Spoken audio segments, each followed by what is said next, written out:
Now, one of New Mexico's biggest issues in 2022, of course, was our historic wildfire season.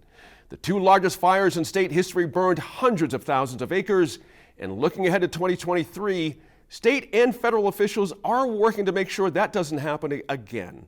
Our Land senior producer Laura Paskus sits down with Governor Michelle Lujan Grisham to ask about the state's approach to 2023's fire season and our other pressing environmental concern, drought. Thank you, Governor, for being here in the studio today.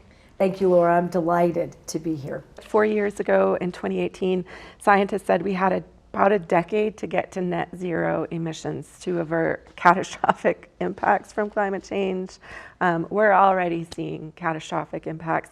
Your administration has taken strides on reducing greenhouse gas emissions from the oil and gas industry in particular. Is that enough? It is at a very important start, but no, we have to do everything. And I think that's been part of the dilemma, is that we've spent so much time trying to figure out, one thing. We are in a crisis. Climate change is real. We really have passed. Scientists, that threshold, were telling everyday Americans and reporting to Congress in the 60s that we were in trouble, just in the context of using gasoline and the number of cars on the road in the 60s. This is how we ended up with, smog reduction, 60s, 70s, and 80s, and they made a huge difference, but we focused on one thing in one way in a couple of states in particular that had large population centers and a lot of driving, like California and Los Angeles. We didn't think about this as a national and international agenda. So I do think we are now clear that it is an international agenda and that the entire globe is going to have to do this on every single front. So the methane rules and the no flaring requirements, even making sure that we're recycling water, that we want renewable energy, not diesel engines, powering our wells, and all of the work going on at each drill site, closing up abandoned wells. All of these and more are critical for making sure that we're reducing and minimizing all of our emissions in oil and gas. In addition to contributing to climate change and causing environmental and public health impacts, the oil and gas industry does also boost the economy. And I'm curious, with this big budget surplus we have, what money can sustainably be put into reducing emissions, cleaning up that industry, and really making sure that communities are able to deal with an increasingly challenging future? It's a really important topic because we have a tendency to really ask for accountability and innovation money in state government, in the Environment Department, and the other department that's involved in oil and gas oversight is the Energy, Minerals, and Natural Resources Department.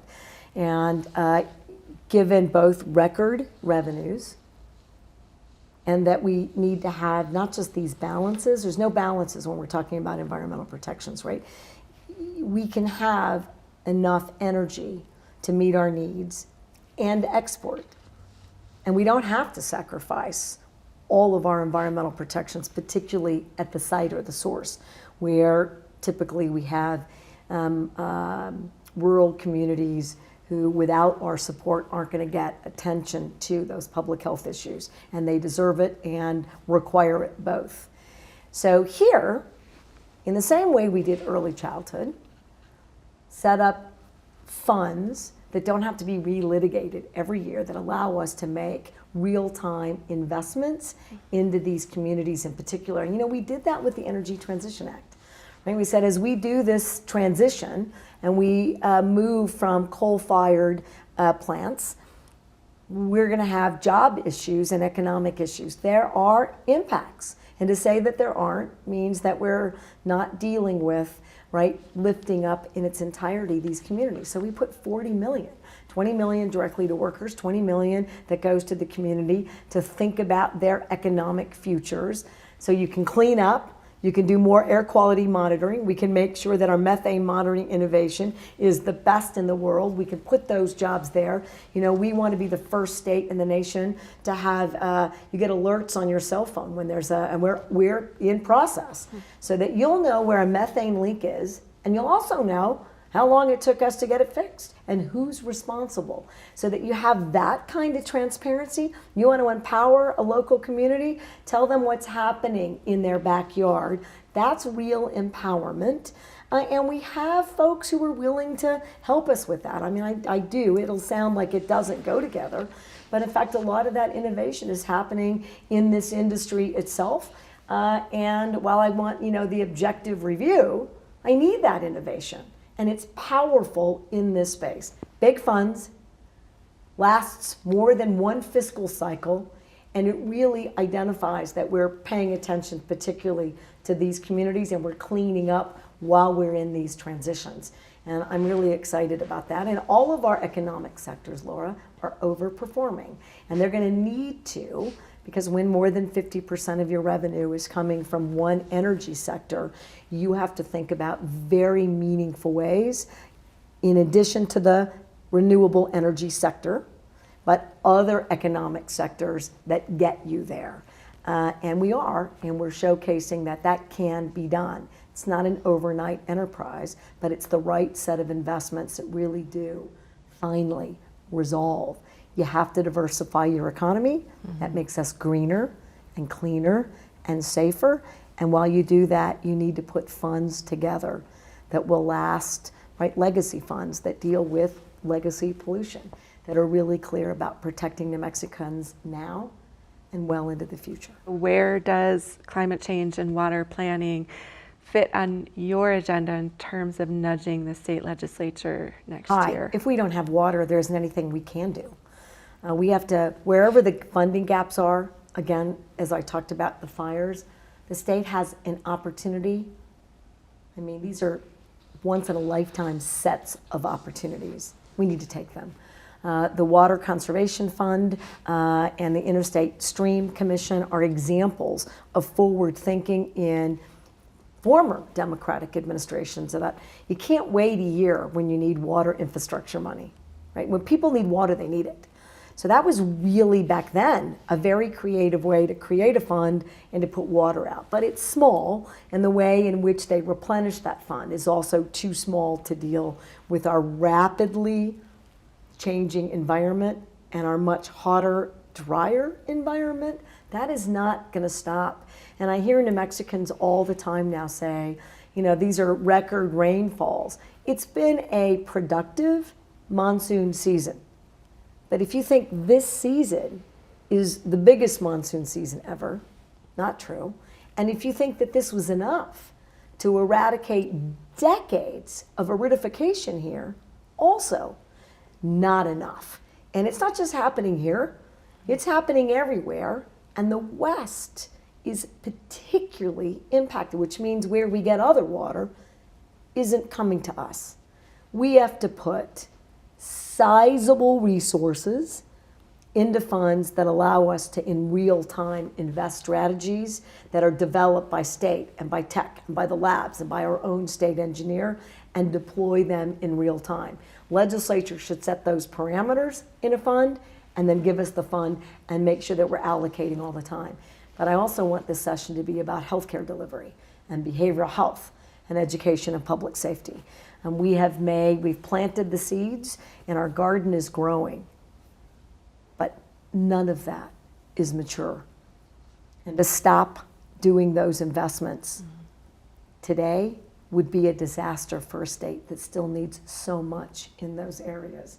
So I have bold and big plans for this upcoming legislative session, where I think by the time we're in session, if I'm lucky enough to be in that position again, we'll have $4 billion to save, to invest, and to utilize in meaningful ways to solve whole problems, not to sort of nibble around the edges. It's an incredible, exciting time for New Mexico. It is. So I'm curious, you know, climate change touches on all of our lives and makes existing challenges harder, even behavioral health care or any kind of challenge that we face in New Mexico is exacerbated by climate change, yet it isn't something that climbs to the top of many people's priorities or even political conversations. And I'm curious if you think that is going to change in our lifetime. I have to believe it's going to change in our lifetime because there's not an option. I mean, I think that what we don't say out loud, so I'm going to say it out loud. We're already surpassing the time frame for minimizing or eliminating what many scientists would identify as cataclysmic, catastrophic problems. These wildfires are an indication. These hurricanes and flooding, these are all significant issues that aren't going to stop. They're just going to get worse. Rising sea levels and frankly, all of the melting of our glaciers are significant issues, and even the permafrost aspects are significant public health issues that I think people aren't paying attention to in terms of we're now exposed to things that have been locked in a frozen tundra that, like COVID, can pose incredibly significant infectious disease and disease public health issues that are going to require real attention. That's past.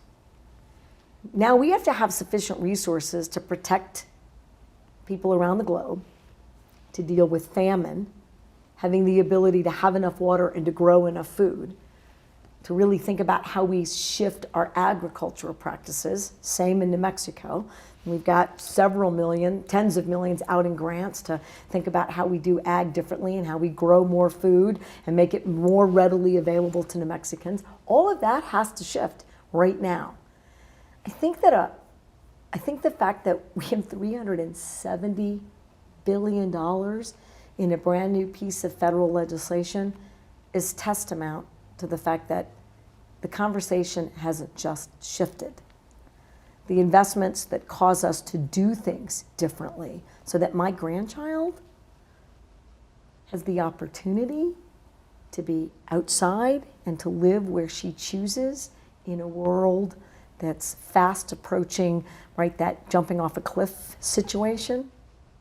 I'm feeling much more confident. Now, I don't want to minimize how tough it's going to be all around the world, but it's why New Mexico needs to keep leading. And I have every intention of doing that in every possible way. Well, thank you, Governor, for joining me. I appreciate it. It's been lovely, Laura. Thank you very much. And thank you for caring about our planet.